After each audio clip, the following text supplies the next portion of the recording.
الرحمن الرحيم. طيب، هنتكلم عن التايبس اوف فيزيكال كوانتيتيز تاني بسرعه جدا. افتكر معايا، قلنا المره اللي فاتت عندي نوعين: سكيلرز، فيكتورز. الفرق ما بينهم ايه؟ الاثنين بيحتاجوا ماجنتيود. واحده بتكتفي بالماجنتيود بس وخلاص كده انا تمام، بنسميها سكيلر فيزيكال كوانتيتي، بنسميها سكيلر فيزيكال كوانتيتي، وتعرفها زي ما قلنا بالعربي كده. دي ار the physical quantities. Oh, it is the physical quantity that has magnitude only and has no direction. ملهاش direction، مش محتاجين لها direction. تحفة. الكلام ده يمشي على ايه؟ يمشي على الماس اللي بتتقاس بالكيلو جرام، يمشي على التايم اللي بنقيسه يا بالسكند يا بالاور، يمشي على اللينث او الديستانس اللي بتتقاس بالمتر او الكيلومتر بقى، يمشي على السبيد اللي بتتقاس بالمتر بير سكند او الكيلومتر بير اور. اذا هيجي لي في الامتحان اللينس والتايم واي حاجه من دول بنعتبرها سكيلر فيزيكال كوانتيتيز. ليه؟ سؤال جفريزون، يعني ليه؟ ده السؤال. ليه بتقول عليها سكيلر يا عم بتاع الساينس؟ because they have magnitude only and has no direction. طيب، تعالى نشوف الناحيه الثانيه. عندي ايه؟ عندي حاجه اسمها فيكتور فيزيكال كوانتيتيز. دي عباره عن ايه؟ دي عباره عن فيزيكال كوانتيتيز عندها ماجنتيود ولازم يبقى معاها دايركشن. يعني ان شاء الله لما نيجي نحل مسائل ونبقى بنقيس حاجه فيهم، بنحسب حاجه فيهم، لو طلعت الرقم حطيت جنبه ميجرنج يونت، انت كده كنت بتعمل اللي عليك زي ما انا كنت بقول لك لغايه ما بدانا الليسون ده. دايما اقول لك حط جنب الرقم الميجرنج يونت بتاعته، لكن في الحقيقه بقى مطلوب منك تزود عليهم حاجه كمان. هي مين؟ الدايركشن. طب افرض المساله ما فيهاش دايركشن محدد، بقول له in a certain direction. لازم انا اقول الكلمتين دول، لازم اجيب سيره الدايركشن somehow. لازم اقول northwards في اتجاه الشمال، southwards في اتجاه الجنوب، in AB direction في اتجاه AB. فاهمين؟ لازم اجيب سيره الدايركشن. ليه؟ لان ما ينفعش تعبر عنها بمين بس؟ بماجنتيود بس. لازم تتعبر عنها بماجنتيود وايه؟ والنبي يا جماعه الكلام واضح وصريح. لو عبرت عنها بماجنتيود بس انت كده بتتكلم عن حاجات تانية خالص. انت كده مش هتبقى بتتكلم عن ديسبيسمنت، ده كده هتبقى بتتكلم عن ديستنس. وفي الحقيقه دي حاجه ودي حاجه. دي كده انت مش بتتكلم عن فيلوسيتي، انت كده بتتكلم عن سبيد. فاهمين؟ انت كده بتتكلم عن ديفرنت فيزيكال كوانتيتي.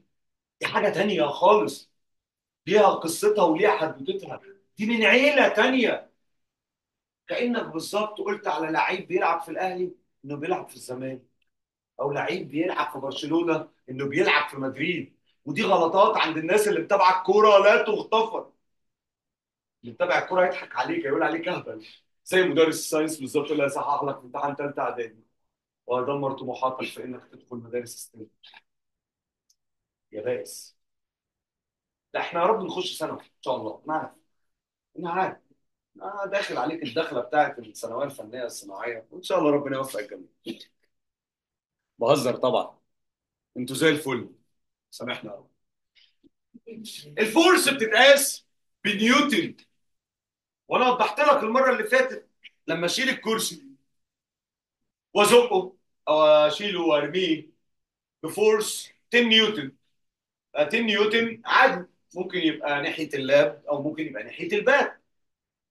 لكن لما اقول لك انا همسك الكرسي وارميه ب 10 نيوتن في اتجاه الباب الثاني ده اهو، يبقى مفيش خطر على الناس اللي الناحيه دي، الخطر كله على الواد فارس والواد اللي وراه، او الواد محمد في السكه كمان، او الواد ده اهو. انا معاهم بالمره. انت مش قلت لي انا ما حضرتش المره اللي فاتت؟ لازم انكش. يلا بينا. طيب، الفورس كده بنقيسها بنيوتن، ما ينفعش نجيب سيرتها من غير دايركشن. زمان لما كلمناك عن الويت في اولى اعدادي، اتكلمنا عنها فورس واتراكشن فورس بتاعت الارث.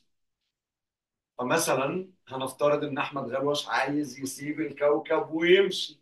يلا يا جماعه، حد عايز حاجه؟ باي. اهو. والله كان نفسي والله، بس المشكله ان الارث ليها اتراكشن فورس شدتني لتحت. لايه؟ لتحت ناحيه فين؟ ناحيه السنتر اوف ايرث. يعني في دايركشن، في دايركشن، في دايركشن. زي ما حصل معايا يا صقر، زي ما بيحصل مع المون اللي بيلف بره الارث، بيبقى برضه attracted by force towards the center of earth. يعني الدايركشن بتاع الفورس محدد. طب افرض انا عايز اطلع صاروخ من كوكب الارض. فكره مجنونه جت للعلماء، قال لك احنا عايزين نطلع حاجات وبني ادمين يطلعوا يكتشفوا الفضاء، عايزين نطلع من الارض. دي ما بقتش عيشه دي. عايزين نعمل صاروخ يسيب الارض ويمشي، بما ان احمد غلوش ما عرفش يطير ويعدي الفلنجات. هو هنعمل ايه؟ قال لك خلاص، يبقى احنا نعمل قوه دفع، فورس يعني، تبقى دايركتد towards السبيس، وتبقى الفورس دي اكبر من الفورس بتاعت الجرافيتي. انتوا فاهمين حاجه؟ يا لهوي، يعني فهمنا لان الفورس ليها دايركشن خلانا نحلم ان احنا نطلع الفضاء، وطلعنا. او ما طلعناش بصراحه، مش متاكد قوي من الموضوع ده، بس يعني غالبا طلعنا. طلعنا ولا ما طلعناش؟ لا. انا والله معلوماتي بره الاوضه دي وانا بعيد عنكم بتبقى ان احنا طلعنا. اللي شايف حاجه تانيه يقول لي. ما طلعنا الفضاء ولا ما طلعناش؟ مستر، ما طلعش الفضاء. شوف مين اللي طلع. والله ما انا. ايوه انا عارف مش انت. البني ادمين طلعوا الفضاء، ايوه. عرفوا يغلبوا الجرافيتي، ايوه. ازاي؟ بالفيزياء. غلبوا الجرافيتي بالفيزياء، بالمعلومات دي. مش مهم، انتوا مش مهتمين اساسا. طيب، في حاجه اسمها ديسبيسمنت، ميجرنج يونت بتاعتها الميتر. اصحى للكلام، هو ده اللي هنركز عليه النهارده. ثواني كده، ايه ده؟ ديسبيسمنت بتتقاس بالميتر، ديستانس بتتقاس بالميتر. الله، ايه ده؟ في حاجه اسمها اكسلريشن. ثواني، اكسلريشن ايه؟ ده في فيلوسيتي. ما شفناش الفيلوسيتي دي، صح؟ الفيلوسيتي دي لما تروح للشات جي بي تي تقول له ترجم لي فيلوسيتي وسبيد، هيقول لك دي سرعه ودي سرعه. والفرق ما بينهم ايه يا شات جي بي تي؟ ان دي سكيلر ودي فيكتور. طب بيتقاسوا بايه يا جي بي تي؟ متر بير سكند، متر بير سكند، كيلومتر بير اور، كيلومتر بير اور. ده نفس الميجرنج يونت. اه، بس الفيلوسيتي بيبقى ليها دايركشن، اما السبيد ملهاش. الاكسلريشن عشان تبقى بوزيتيف او نيجاتيف لازم يبقى لها دايركشن. يعني ايه دايركشن؟ يعني يا السرعه بتزيد يا السرعه بتقل. ما انا يا بدوس بنزين فبمشي طوالي، يا بدوس فرامل فسرعتي بتنقص، بدل ما كنت همشي طوالي بقى. طيب الخلاصه، بلا انريتشمنت بلا بتاع. لما يسالني acceleration and force are vector physical quantities، قول له التعريف. because they have magnitude and direction. نخش في الموضوع، يلا بينا نخش في الموضوع. ايه الديفرنس ما بين الديستانس والديسبيسمنت؟ يلا بينا نبص كده على الشكل الجميل اللي قدامنا ده. قدامنا عربيه، الطريق الحقيقي بتاعها اللي هي ماشيه فيه هو الطريق اللي فوق كيرفت.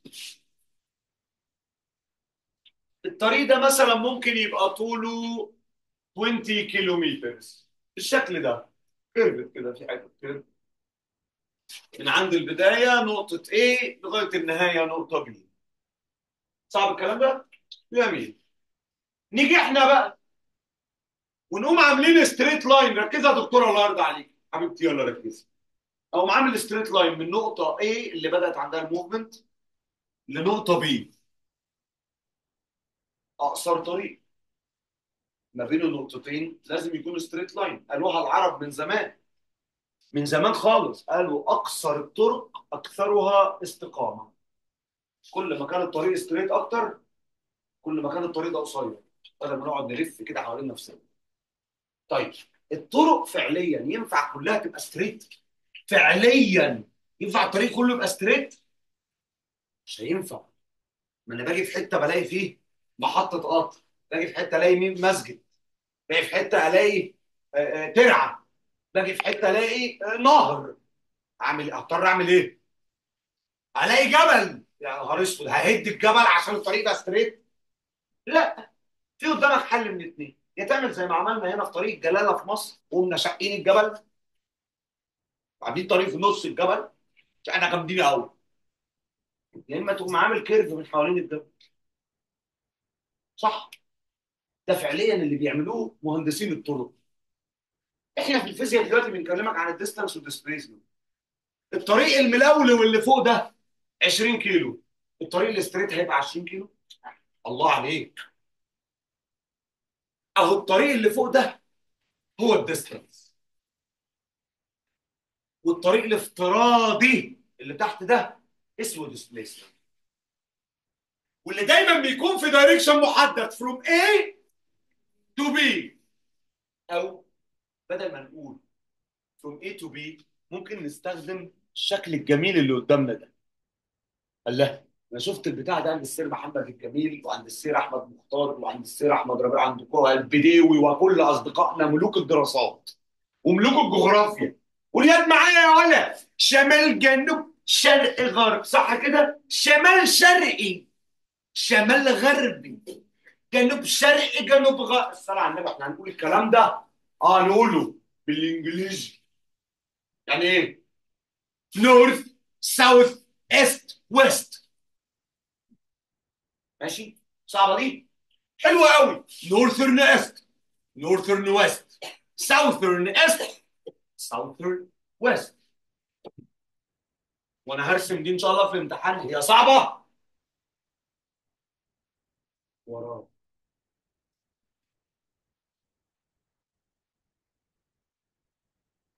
When a car moves from position A to B، زي ما شفنا، the length of the curved line gives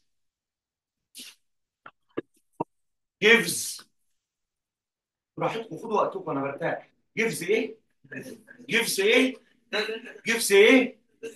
distance. اقوم تاني covered by the car. تحفة. The straight line that starts from point A and ends at point B in the direction AB. بص direction AB بتتعمل ازاي؟ AB فوقيها ارو طالع من راس A رايح لراس B. شفت الارو بتاع ارو؟ يعني سهم، يالا. ماشي، يعني طالع من هنا، رايح من، هو بادئ من A ورايح لبي، يبقى كده، يبقى السهم مشاور يمين. طب معلش يا مستر، الستريت لاين اللي طالع من A رايح لبي ده في اتجاه ايه بي يا مستر، بتقول عليه ايه؟ بنقول عليه ايه يا جماعه؟ displacement of the car, and it represents the shortest length، اقصر طول between A and B in direction AB، او in eastward direction. eastward ده يعني في اتجاه الشرق يعني، مش الشرق كان يمين. فانا بدل ما اقول in A B direction بقول in east direction او eastwards. او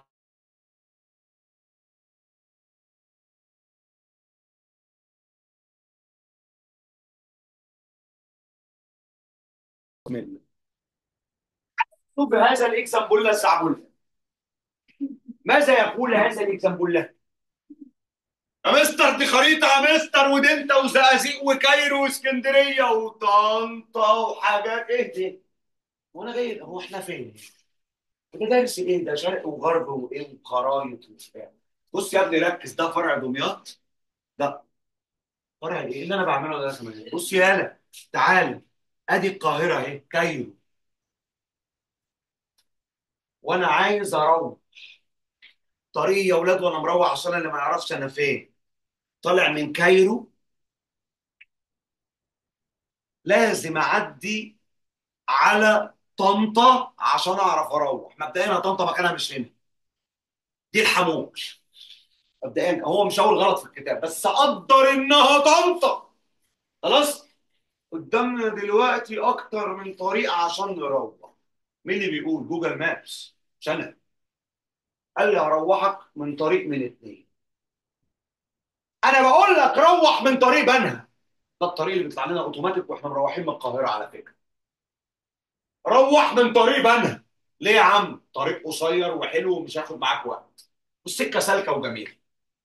يجي في وقت من الاوقات يحصل لا قدر الله حادثه على الطريق الزراعي اللي بيعدي يروح طنطا، اللي احنا متعودين نمشي عليه في العادي. قوم جوجل مابس ما يقوليش اطلع من طريق طنطا خالص، يقول لي اطلع من طريق الزقازيق. يعني بدل ما الطريق يعدي على بنها وبعدها على طنطا، يقول لي اطلع على الزقازيق، ومن الزقازيق على ايه؟ على طنطا. ليه يا جوجل مابس؟ قال لك والله في حوادث والدنيا مقلوبه وكوارث طبعا، في نيزك وقع في الطريق فالدنيا خربانه. طب نعمل ايه في الموضوع ده؟ هنمشي مسافه اطول شويه معلش. هو عرف مني القمر الصناعي بيعمل ايه؟ عنده ذكاء صناعي، ايوه. بيعمل بيه ايه؟ بيحسب بيه الديستانس. اه القمر الصناعي بيحسب الديستانس، وبيقول لك في ضوء الظروف احسن طريق تمشي فيه ايه. دي يا جماعه ثوره. انا واحد من الناس كنت خايف جدا لما اتعلمت السواقه، لما اطلع على الطريق هعمل ايه؟ ما اعرفش طرق، ما اعرفش حاجه. اطلع على الطريق اسافر بلاد ما اعرفهاش، اقعد بقى امشي في الشارع كل شويه اركن عشان اسال. ما عادش في الكلام ده. التكنولوجي رحنا وظفنا الساينس. الساينس بيقول ايه؟ ان بالعقل كده انت لو سالت اي حد يقول لك بص في طريقين يروحوك من كايرو لطنطا. الطريق الاولاني بيعدي على بنها، والطريق الثاني بيعدي على ايه؟ عايز خد اللي يريحك منهم ويسيبك ويمشي. القمر الصناعي مش بيعمل معاك كده، يقول لك طريق احسن. احسن يعني ايه؟ يعني وقت اقل، ديستانس اقل، تستهلك بنزين اقل، تاخد مخالفات اقل. ما انت طول ما انت ماشي على الطريق هتسرح، تدوس على البنزين اكتر، تلبس مخالفات اكتر. والرادارات دلوقتي بقت كاميرات، انت كل لقطه ب 300. ولو معدي طبعا الفلانكات بتدفع اكتر من، واحيانا ممكن تلاقي كمين يوقفك ياخد العربيه يسيبك في الشارع ده. والله العظيم. يا نهار اسود. كل ده تكنولوجي. بتقول ايه؟ الساينس بيقول ايه عشان نوصل لهذه التكنولوجي؟ الساينس بيقول ان المسافه الفعليه، ركز معايا، من كايرو لبنها 45 كيلو، من كايرو للزقازيق 80. في حين ان هم قريبين الاثنين من بعض. في نفس الوقت الاثنين هيودوك على طنطا. بص اللي جاي، من بنها لطنطا 60 كيلو، من الزقازيق لطنطا كام؟ 85. بعقلك كده يا اخي، بعقلك كده. لو انا عايز اروح بتكلفه اقل، بنزين ووقت ومخالفات، امشي من انهي طريق؟ تحفه. بتاعت كل الناس بتمشي من طريق بنها. ما هم عرفوا اللعبه، عرفوا الحدوته. قال لك يا عم احنا ايه اللي هيودينا من طريق الزقازيق؟ طريق طويل. خصوصا بقى الشركات بقى اللي عندها نقل بقى وعربيات بتنقل بضاعه ومش عارف ايه، قال لك كلنا هنمشي. طبعا الطريق زحمه موت. تقوم القياده السياسيه الواعيه اللي فاهمه ان في مصايب بتحصل على الطرق بسبب الزحمه، تعمل ايه؟ تعمل طريق جديد. يجيبوا مهندس من تلامذتي، افترض انه من تلامذتي، طبعا ممكن يبقى الدبوس بس المهم يعني، اتعلم معايا ان اقصر طريق بيبقى ستريت. يقول له تعالى احنا عايزين نعمل طريق نمشي عليه جزء من العربيات، بدل ما كانوا بيمشوا كلهم في طريق واحد، نقسم الطريق طريقين باراليل، والطريق ده يبقى فيه شويه مميزات، فنعرف نمشي عليه العربيات الملاكي وبلاش النقل، نمشي عليه العربيات مش عارف حجمها ايه وبلاش الاتوبيسات والعربيات التريلا، فيبقى الطريق ده امان، فناخد من الناس فلوس فنجيب تكلفه الطريق. فانا واحد من الناس اسمع ان في طريق جديد اقصر، طوله اقصر وامن. انا مش عارف في وسط العربيات الضخمه دي، صح؟ ما العربيات الضخمه دي يعني حوادث، صح ولا ايه؟ تمام. امشي يا عم انا بقى في طريق واسع وجميل وهادي وقصير. ما هو هيبقى قصير طبعا، ليه؟ لانه ستريت اكتر، لانه ايه؟ ويا عم عايزين ياخدوا 20 جنيه على الطريق ما ياخدوها. ما انا وفرت بيها بنزين. بص الناس تحسبها ازاي؟ انا مشيت طريق اقصر، يعني وفرت ايه؟ وفرت وقت وبنزين ومخالفات. فاكر؟ يعني فلوس برضه، هياخدوا 20 جنيه مشكله، طريق واسع وحلو وبتاع. بقت هي دي الفكره اللي مصر بتعمل بيها طرق جديده. ايه هي الفكره؟ الديسبليس. يعني ايه؟ يعني جبنا المهندس وقلنا له لو سمحت تعالى اعمل لنا طريق جديد يوصل ما بين القاهره وطنطا. فقال لك بص انا مش هعرف اوعدك بصراحه، من القاهره لطنطا هي ما فيش غير الطريقين اللي احنا عاملينهم دول. انا اعرف اعمل لك طريق من القاهره لبنها. من القاهره لايه؟ بس بدل ما يبقى 45 يبقى 30. يبقى وفرنا على الناس كام كيلو؟ 15 كيلو. 15 كيلو دول يعني 15 كيلو استهلاك بنزين وامان، وقت، فلوس. صح كده؟ عمل ايه؟ طريق يا باشا ايه؟ بوم. نادرا لما تلاقي فيه كيرفات، والكيرفات اللي فيه محدوده جدا، مش كيرفات بقى من الكبيره بتاعه الطريق الزراعي دي، لا مش الكلام ده. فقام عامل ايه؟ طريق اكتر ما يكون ستريت. فبقى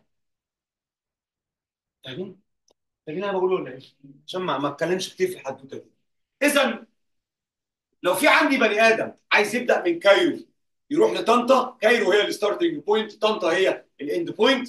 الديستانس بتاعت التريب هتعتمد على اختياره للايه؟ للباث، للطريق that the car takes. It may take place in two ways in the opposite figure. وفي الحقيقه وفي الواقع دلوقتي بقى في باث واي تاني اوفر من الاثنين، اعتمادا على فكره الديسبيسمنت انها ستريت لاين بيوصل ما بين الستارت بوينت والاند بوينت. ماشي. هو الكلام طبعا عن الطريق الجديد طبعا مش موجود، ولكن انا بفهمك فكره الطرق الجديده بتيجي منين، وايه اللي يشجع الناس تمشي على طريق هتدفع عليه فلوس، في حين في طريق تاني مش هتدفع عليه فلوس. فتلاقي ناس اتقسمت نصين، نص يقول لك يا عم لا يا عم انا اوفر الفلوس ده أنا مش مركز عارف مصلحته، ونص تاني يقول لك لا انا امشي على الطريق ده وايه 60 ده 20 جنيه وانا كده وفرت اكتر منهم بنزين. فاهم الفكره؟ يا رب تكونوا فاهمين حاجه. طيب بص يا جميل، احنا طبعا قلنا الكلام ده خلاص. الديسبيسمنت بقى ركز معايا، اللي هي كانت الستريت لاين من عند كايرو لغايه طنطا، اللي هو الستريت لاين ده فاكرينه ولا اجيب الخريطه؟ ستريت لاين بوم من تحت لفوق ده. هل ده النهارده طريق فعلي ما بين القاهره وطنطا؟ لا، ما حصلش، مش موجود. ولكن المسافه الفعليه، المسافه الفعليه اكبر بكتير من الرقم اللي قدامنا ده، سواء طريق بنها او طريق الزقازيق. في الحالتين كانوا اكتر. بص كده، طريق بنها كان كام؟ 105 كيلومتر. طب طريق الزقازيق كان كام؟ 165. طب لو تخيلنا ان احنا عملنا طريق كله ستريت من القاهره لطنطا، طريق كله ستريت ما فيهوش ولا كده، هتبقى المسافه 93 كيلومتر بس. لا بس ثانيه واحده، انت قلت منين لفين؟ من القاهره لطنطا، يعني في دايركشن صح؟ يعني 93 كيلومتر ان نورثرن ويست دايركشن. ايه نورثرن ويست دايركشن؟ ايوه، لان طنطا شمال القاهره وفي شمالها الغربي، يبقى نورثرن. ها، انت واخد بالك ان اللاين كان ستريت بس مش بيربنديكولار، كان مايل اهو صح؟ يبقى ما ينفعش اقول عليه نورث، نورث كده. انما ده ايه؟ نورثرن ايه؟ ويست، لانه مايل شويه ناحيه الغرب. طيب كل دي اكزامبلز. انا اللي يهمني ايه النهارده؟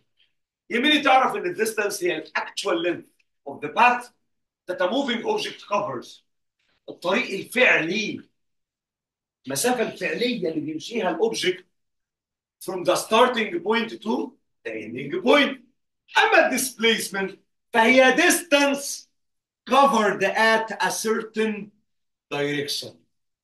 هي distance يمشيها الاوبجكت in a certain ايه؟ direction، في اتجاه محدد.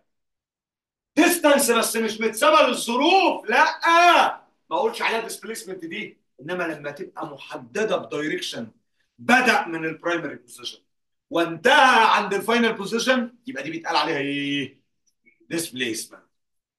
يبقى الديستانس اللي ليها دايركشن محدد ما بنقولش عليها ديستانس، بنقول عليها ديسبيسمنت. اصحوا معايا يا جماعه وقولوا معايا عشان ما ننساش. انا بقول لك قول معايا مش عشان اغلس عليك، ومش عشان انت لسه صغير، انا بقول لك عشان تحفظ الكلمه، تحفظ الديفينيشن كده.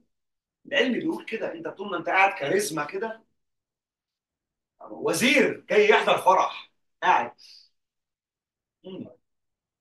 لا، ما خلاص كده يبقى احنا قاعدين على الله. كاريزمات برضه بيردوا علينا، مفيش فايده. طيب، في عندنا مصطلح اسمه اماونت اوف ديسبيسمنت، مساء التوهان بقى. بص يا كابتن، الدي اللي جنب كلمه ديستانس مكتوبه ما بين قوسين بس، على الله حكايتها دي ديستانس اللي كنا بنكتبها قبل كده.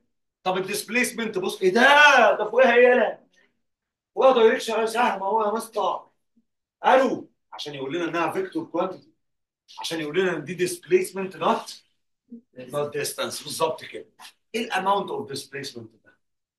ده بقى اللينث بتاع الشورتست ستريت لاين that joins between ايه؟ ها؟ two positions primary and final. يجي لي في الامتحان يلعب معايا هنا العاب كتير قوي. وات از مينت باي بقى؟ قوم حاطط له الديفينيشن وبعدين الارقام. يعني قال لك وات از مينت باي distance covered by an object equals 30 كيلومتر. اقول له معنى كده ان الاكشوال لينث بتاع الباث، ها، من الستارتنج بوينت للاندنج بوينت ايكوالز ايه؟ 30 كيلومتر. طب ايه معنى ان الديسبيسمنت بتاعت ان اوبجكت ايكوالز 200 كيلومتر ان ذا ويست دايركشن؟ اقول له معنى ذلك ايه؟ ها، this means that the distance covered by this object in the west direction from the primary position to the final position equals قد ايه؟ 200 كيلومتر. خلي بالك ان هو قال in the ايه؟ west direction. لازم احدد له الحركه دي كانت في اتجاه الغرب، الحركه دي كانت في اتجاه الشمال، الحركه دي على حسب الدايركشن اللي هو مديهوني جنب الايه؟ جنب الماجنتيود. بكتب نفس اللي هو قاله. مستر بس انا مش عاجبني الويست، ما تيجي نروح له الاس ايه يا حبيبي؟ مش بمزاجك يابا، مش يا مستر ده رايح طنطا، انا عايز اوديه شرم. مش هينفع يمشي على الدايركشن اللي هو مديهوني. جيف ريزونز. لا والله، والله عيب بقى. ليه الديستانس سكيلر ماجنتيود اونلي؟ ليه الديسبيسمنت فيكتور ماجنتيود اند ايه؟ دايركشن. واضحه الحكايه؟ يلا يا حبيبي، بص يا جميل. The two equal displacements must have the same magnitude and the same direction. عشان تقول عن two displacements ان هم equal، مش بس ان هم يبقوا قد بعض في الماجنتيود. بمعنى عندي two displacement، واحده من كايرو لطنطا والثانيه من طنطا لكايرو. دي 105 كيلومتر، واحده 93 كيلومتر والثانيه 93 كيلومتر. يبقوا ايكوال ولا مش ايكوال؟ لا مش ايكوال، لان واحده من كايرو لطنطا والثانيه من طنطا لكايرو. يعني واحده كده اهو والثانيه عكسها. يعني مختلفين في الدايركشن، بقوا مختلفين. ما هم قد بعض في الماجنتيود، ده هناك في السكيلرز قد بعض في الماجنتيود نبقى بسيط. لكن طالما في دايركشن لازم يبقوا قد بعض في الماجنتيود وواخدين نفس الايه، عشان تقول عليهم ايكوال ديسبيسمنت. عشان كده في ثانيه اعدادي السنه اللي فاتت لما كنا بنشوف حركه البندلم، واقول لك ان حركته من A ل B اسمها ديسبيسمنت، وبعدين من B ل A another displacement، وانت تقول لي ليه مش هي اياها؟ قلت لك لا مش هي اياها، لان واحده رايحه في دايركشن بعيد عن الريست بوزيشن وواحده رايحه للريست بوزيشن. اه مستر، ما دي 10 سم ودي 10 سم قد بعض في الماجنتيود بس مختلفين في الايه؟ الدايركشن. لو حد فاكر انا شرحتها كده ولا حد فاكر؟ صار تعبك وشقاك يا فرغان. طيب بص يا باشا، النقطة الثانية يا باشا، اسمعها دي. يلا. Direction is determined from the starting point towards the ايه؟ the final point. واحد يقول لي بص يا مستر، اصل انا مش عاجبني قوي المشوار اللي بدأ من القاهرة رايح اسكندرية، انا عايز اعمل العكس. عايز ارجع من اسكندريه اروح القاهرة عشان بحب القاهرة اكتر. مش بمزاج. هو قال ايه في المسألة؟ قال from كايرو to الكسندريا روح اتبسط في اسكندرية معايا. طب قال from الكسندريا to كايرو يبقى ويلكم هوم يا حبيبي. خلاص؟ على حسب ما الراجل دي في المسألة همشي. when each of the following happens. امتى الحاجات دي تحصل؟ what happens يعني. بس هو ما بيقولش what، بيقول when. امتى؟ displacement happened equals the distance covered. امتى الديسبيسمنت والديستانس يبقوا قد بعض؟ طبعا هم مستحيل يبقوا قد بعض في الدايركشن لان اصلا الديستانس ملهاش. حلو، يبقى يقصد بيها ان هم يبقوا قد بعض في الماجنتيود. مستر بس انت قلت لنا العربيه اللي كانت عامله كده ده طريقها، والطريق الستريت هو ده الديسبيسمنت. طب ما تركز شويه، ما يمكن الطريق اصلا ستريت. يعني الطريق اصلا كان ستريت، جينا نعمل الديسبيسمنت ستريت لقينا الطريق ستريت، يبقى ده 10 كيلو ده 10 كيلو. يبقى اذا امتى هيحصل؟ when the object moves in a straight line in one direction. الحدوته اللي بنحكيها من زمان، طالما انه in a straight line in one direction اكيد الديسبيسمنت هتبقى equal للديستانس. The amount of displacement that happened is less than the distance covered. امتى يكون الاماونت اوف ديسبيسمنت اقل من الديستانس اللي الاوبجكت مشيه؟ لما يكون الاوبجكت موفينج ان ا كيرفد باث. الطريق كيرفد، الطريق الفعلي للاوبجكت بيمشيه كيرفد. الديسبيسمنت مش هتبقى كيرفد، هتبقى ستريت. وطالما ستريت هتبقى اطول ولا اقصر؟ اقصر. فهمنا؟ مش العرب قالوا اكثر الطرق اكثرها استقامه؟ الديسبيسمنت دايما ستريت والطريق كيرفد. يبقى طبيعي، طبيعي ان الديامتر بتاع السيركل اقل بكتير من الهاف بتاع السيركمفرنس بتاع السيركل. تاني، هو مين ده؟ هو المستر ده بيتحول ولا ايه؟ سيركمفرنس ايه ودايركشنز ايه؟ واكثر الطرق اكثرها ايه اللي بس هو النهارده في ايه بالظبط؟ عربي على دراسات على، هو الفيزياء كده ملهاش امان، كلها الوان. ركز معايا، احمر واخضر واصفر بس. طريق كيرفت واخد نص دايره، هاف، خلي بالك، هاف السيركمفرنس يطلع قد ايه؟ يطلع باي ار. الباي 22 على 7، 3.14. 3، خد ال 3 بس وخلي البوينت 14 عشانك. خليك مع ال 3، يعني 3 ار صح؟ الدايمتر كام ار؟ 2 ار. انهي اكتر؟ ال 3.14 ار طبعا هم اللي اكتر من ال 2 ار. لا ده احنا جامدين قوي قوي. ركز بقى، خلاص ضحكت، ركز بقى في الحصه بقى. يلا. displacement of two different objects are equal. امتى؟ امتى الديسبيسمنت بتاع two objects مختلفين تكون equal؟ امتى؟ when they have the same magnitude and move in the same direction. الاثنين حركوا نفس الماجنتيود، ماشيين في نفس الدايركشن، يبقى اكيد طالما نفس الماجنتيود ونفس الدايركشن. هتقول لي بقى اصل عربيه تريلا ودي عربيه فيرنا. مش موضوعنا بقى هي فيرنا ولا فيزا، مش شاغلني. انا اللي شاغلني ايه؟ ان الماجنتيود قد ايه والدايركشن فين. نفس الماجنتيود ونفس الدايركشن يبقى نفس الديسبيس. فهمناها يا اخوانا؟ يا جماعه، يا جماعه انا عشان احسب السبيد كنت بعمل ديستانس اوفر تايم. يا جماعه لما باجي احسب الفيلوسيتي بعمل ديسبيسمنت اوفر تايم. ابوس ايدك انت وهي لو ما انتش فاهم الفرق ما بين الديستانس والديسبيسمنت لغايه دلوقتي. عشان خاطر يقول لي لان الحصه الجايه متوقفه عليهم. مستر بس انا لما قلبت في الكتاب لقيت فيه كلام صعب قوي يا مستر. ده انا لقيت حاجات رايحه جايه وحاجات رايحه ما رجعتش، ولقيت فيثاغورس. يا نهار اسود، ايه ده؟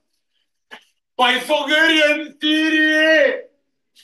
ده مش ساينس اتجنن ولا ايه؟ ايه ده؟ لا لا، روح مستر فكري يا وكل حبايبنا بتوع الاكس دول كلهم اللي بيدور على الاكس مش لاقيينه دول، مش حد بيدور عليه ليه؟ سيبوه في حاله بقى، مش بقى اكس. سيبوه في حاله. انت تاني ينفخ النيران. اعرف النيران ينفخ ليه؟ والله ينفخ هو. بتفكر في ايه؟ ركز يا باشا. ايه ده؟ بقول لك يا عم اتحرك من ال بي وبعدين اتحرك من بي لسي. احسب لي الديستانس اهي اي بي بلس بي سي. طب احسب لي الديسبيسمنت. لا دي عايزه كالكوليتر بقى، دي فيها ركن وفيها شغل. ليه؟ هتطبق يا باشا البيثاغوري، صح ولا ايه؟ طيب in the three perpendicular direction 3 perpendicular directions قال لك من A ل B eastward وبعدين من B ل C southwards وبعدين من C ل D westwards وبيقول لك احسب لي الديستانس والديسبيسمنت. طبعا الديستانس سهله اي بي بلس بي سي بلس سي دي. دي 5 دي 4 دي 5 اكيد لو حتى لو ما قالهاش. ما هو ريكتانجل. ريكتانجل يعني وشه زي وشه وقفاه زي قفاه، معروفه يعني، مثل ابو ربع جنيه ده ثالثه ابتدائي. طيب يقول لي بقى احسب الايه؟ الديسبيسمنت. هنظهر ازاي؟ ما هي دي فور يا ابني، يبقى دي فور. مشكلتك مش في الفور، مشكلتك مش هتبقى في الفور، مشكلتك انك زي الحمار بتنسى تقول ان ايه دي دايركشن. انتوا مشكلتكم مش في انكم هتحلوا المسائل كارقام. انت الماث اللي معاك يكفيك تحل مسائل العن من دي مليون مره. مش دي القصه. غلطتك في مساله الساينس ما بتبقاش في ده. امال غلطتي في ايه؟ في اني احدد الدايركشن او ما احددوش، وان حددته احدده صح. طب احدده صح ازاي يا مستر؟ انا خايف قوي من الموضوع ده. يا باشا شوف هو بدأ الموفمنت منين. قال لك بدأ